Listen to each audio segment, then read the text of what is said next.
Hai Smart Viewers, Hashtag Jakarta kembali hadir di hadapan Smart Viewers di rumah bersama saya, Garesya Aroha. Smart Viewers, transportasi umum di Jakarta tentunya menjadi kebutuhan sehari-hari bagi masyarakat.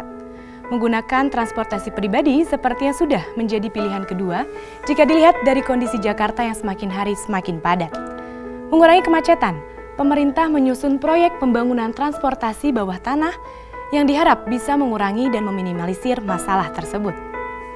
Saat ini wilayah DKI Jakarta sedang dipenuhi oleh proyek pembangunan Mass Rapid Transit atau yang dikenal sebagai MRT.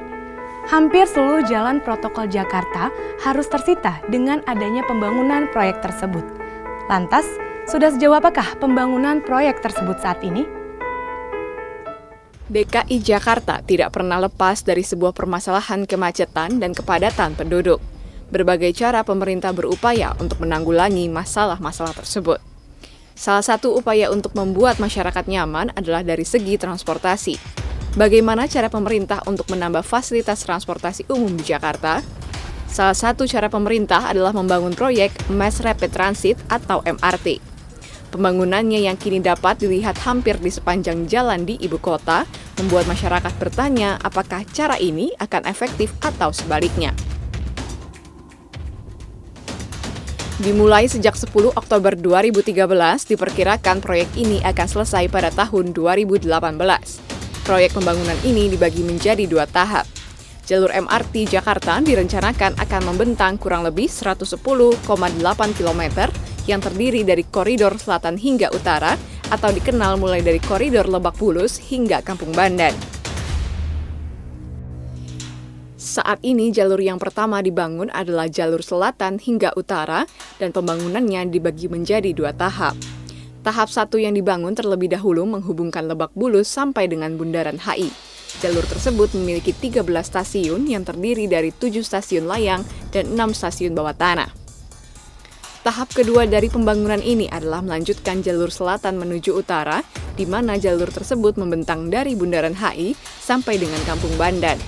Tahap 2 ini direncanakan akan dibangun saat tahap 1 beroperasi dan dapat digunakan 2020. Rencana selanjutnya adalah adanya pembangunan MRT Jakarta untuk jalur barat menuju jalur timur. Saat ini pembangunan proyek tersebut sudah mencapai tahap studi kelayakan. Ditargetkan jalur tersebut dapat dioperasikan pada 2024 hingga 2027.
Masih dalam pembangunan Jakarta.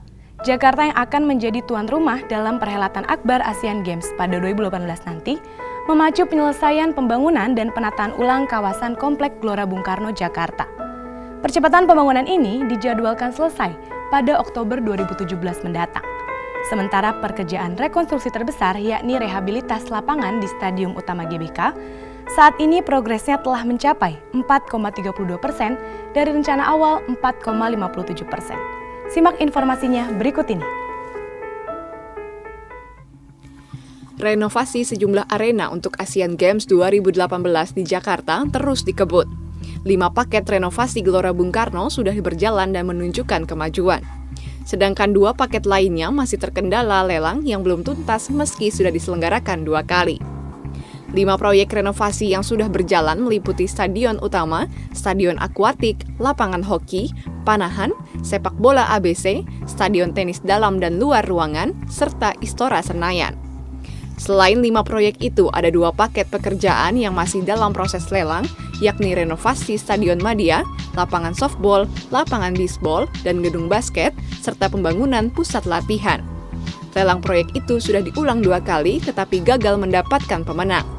Padahal semua proses lelang ditargetkan rampung September.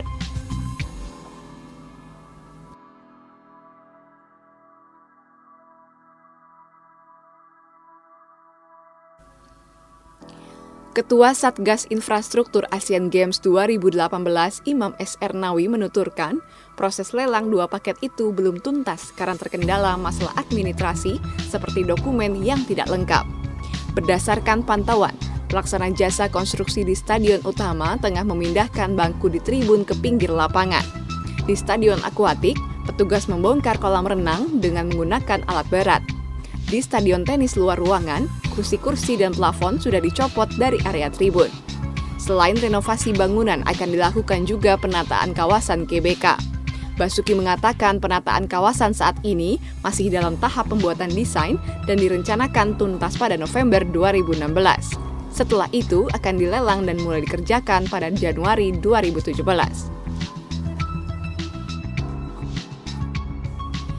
Total biaya yang dikeluarkan untuk pembangunan infrastruktur Asian Games 2018 mencapai 6 triliun rupiah. Jumlah itu terdiri di atas 2,5 triliun rupiah untuk renovasi GBK dan 3,5 triliun rupiah untuk pembangunan Wisma Atlet.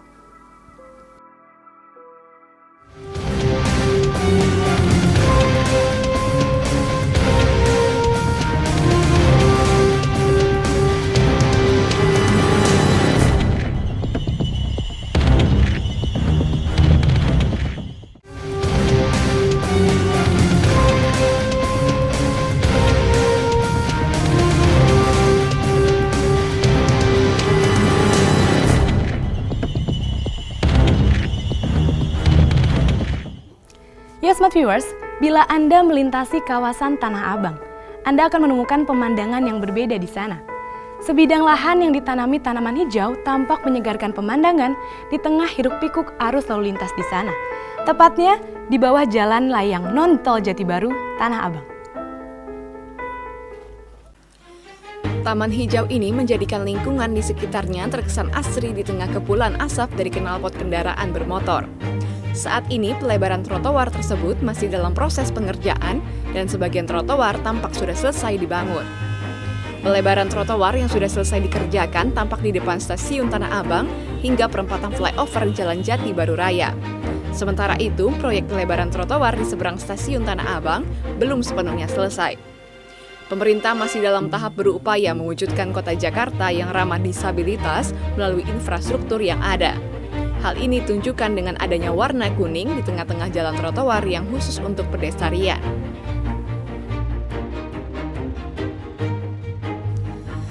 Tekstur timbul yang ada pada trotoar ini berfungsi untuk memudahkan tunanetra dalam berjalan karena garis-garis timbul itu dapat memandu tongkat yang dibawa oleh mereka.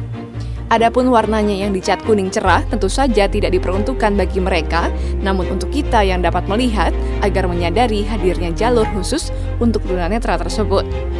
Biasanya jalur khusus yang hanya selebar 1 petak lantai ini terletak di tengah-tengah trotoar, mungkin agar pemakainya terhindar dari resiko jatuh ke badan jalan.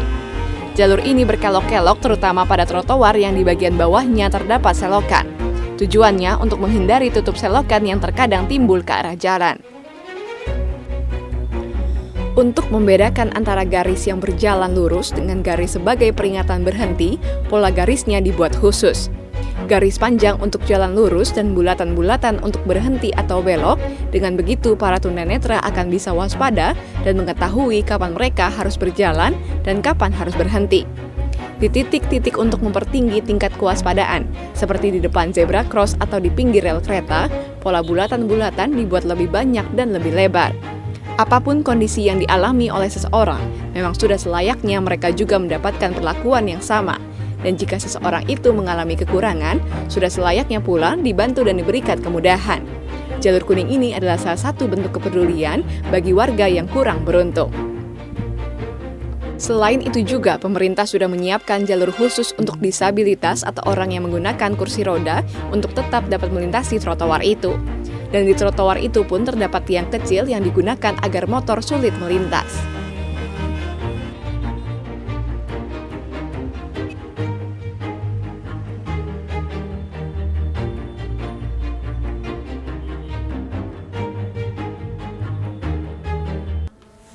Pedagang kaki lima kembali menguasai sejumlah trotoar di kawasan Pasar Tanah Abang, Jakarta Pusat. Akibatnya, jalur untuk pejalan kaki yang sudah dilebari itu menjadi sempit dan tidak nyaman untuk dilalui. Selain itu juga, trotoar ini dipakai oleh pengendara beroda dua untuk melintasi jalan di Tanah Abang. Sebagian trotoar masih diokupasi pedagang kaki lima atau PKL. Keberadaan PKL itu tersebar di beberapa titik, mulai dari seberang stasiun Tanah Abang hingga dekat simpang Jalan Jati Baru Raya. Berbagai jenis dagangan diperjualbelikan di sepanjang pinggir jalan. Padahal pemerintah sudah melebarkan trotoar itu untuk para pejalan kaki agar dapat digunakan dengan nyaman. Namun tetap saja para PKL merajalela menggunakan jalan yang tidak semestinya.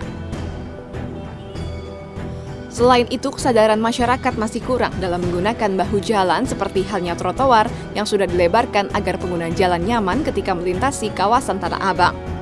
Masih banyak pengendara beroda dua melewati trotoar itu untuk memotong jalan ataupun menyeberang jalan. Mereka melintasi trotoar itu seolah trotoar itu hak mereka bagi pengendara beroda dua. Semoga ada pengawasan dan ketegasan pemerintah terkait PKL dan kendaraan bermotor yang masih suka melewati trotoar. Hal ini dilakukan agar pejalan kaki lebih nyaman.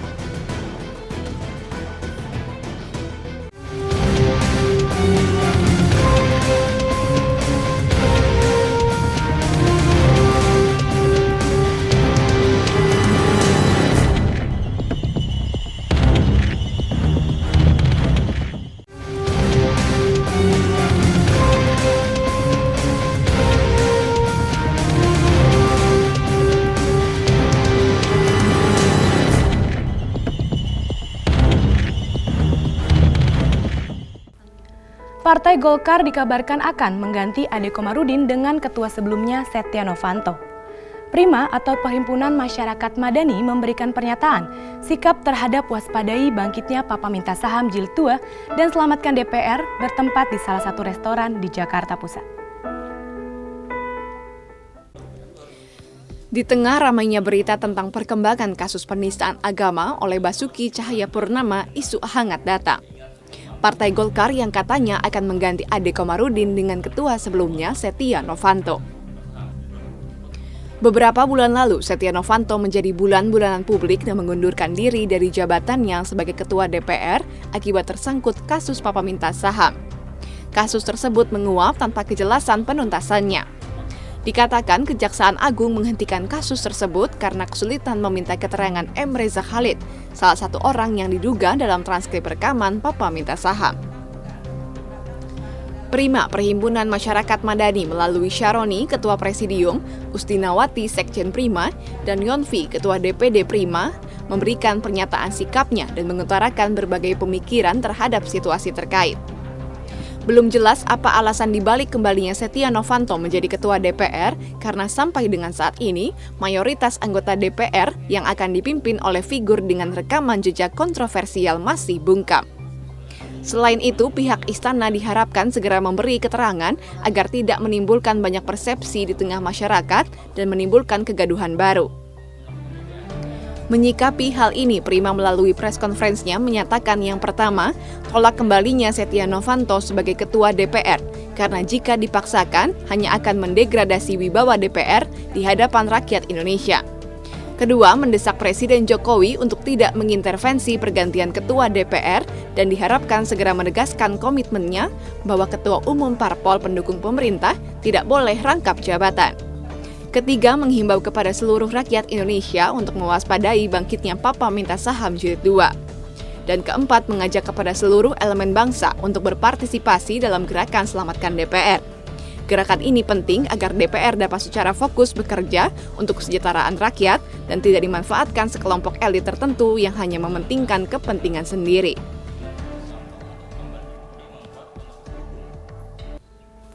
Ketua Umum Dewan Pimpinan Pusat Partai Demokrasi Indonesia Perjuangan, Megawati Soekarnoputri, menerima kunjungan Ketua Umum DPP Partai Amanat Nasional, Zulkifli Hasan di kediaman Megawati.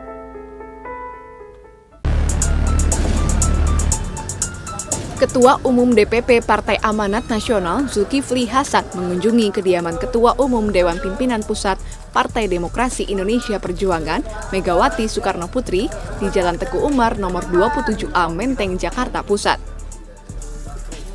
Keduanya sempat berbincang soal pilkada serentak dan Zulkifli menyebut jalinan koalisi dengan PDIP berjalan baik.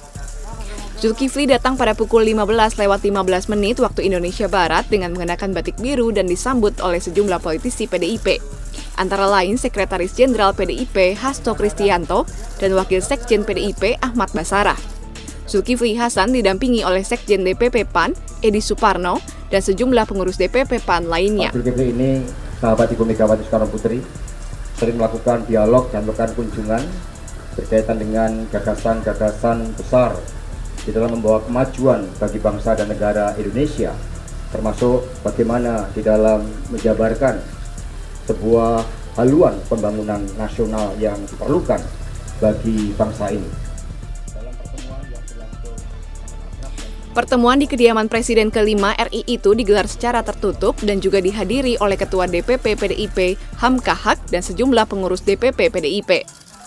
Wakil Sekjen DPP PDI Perjuangan Ahmad Basarah mengatakan pertemuan tersebut merupakan salah satu kegiatan untuk meningkatkan tali silaturahim kebangsaan antar tokoh bangsa. Dinamika Pilkada 2017 banyak dibahas dalam pertemuan ini karena dianggap tidak dapat dipisahkan dari pemerintahan dari negara. Sekali lagi kami jadi sepakat sama Mbak Mega, kita menghimbau walaupun demo itu hak ya dijamin oleh konstitusi, tetapi soal DKI kan sudah selesai. Kita percayakan kepada para penegak hukum dan saya menghimbau untuk tidak lagi demo.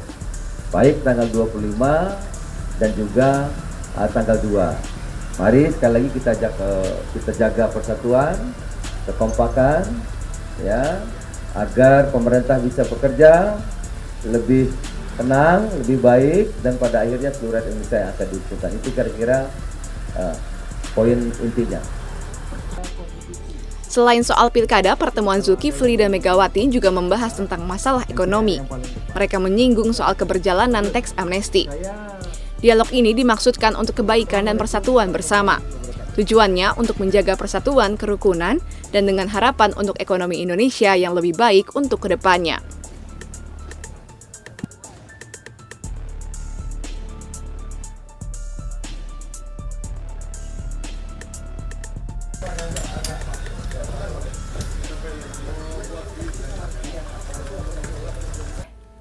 Demonstrasi terjadi di depan gedung Kedutaan Kerajaan Belanda untuk Indonesia. Demonstrasi yang dilakukan oleh sejumlah aliansi ini menuntut agar pemerintah Belanda menghentikan kerjasama dengan Pemprov DKI Jakarta pada proyek reklamasi Teluk Jakarta yang kini sedang dibangun.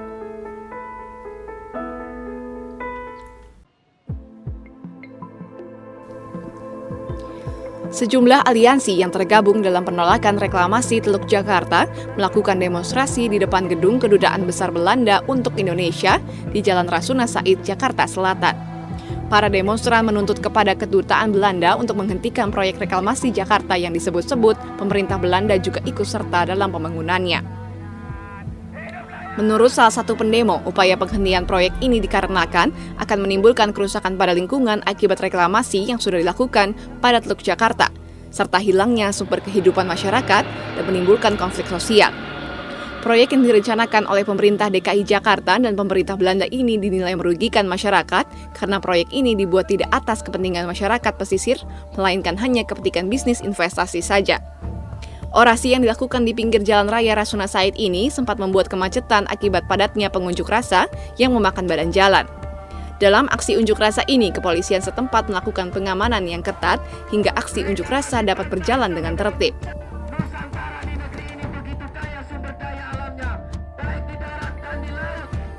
Tak terasa sudah 30 menit hashtag Jakarta menemani Smart Viewers di rumah. Dengan Jakarta yang sedang melakukan perubahan dan banyaknya pembangunan, diharap dapat menjadi Jakarta yang lebih baik ke depannya. Akhir kata, saya Garesha Roha dan seluruh kru yang mudas pamit. Tetap saksikan hashtag Jakarta di hari dan waktu yang sama. Sampai jumpa.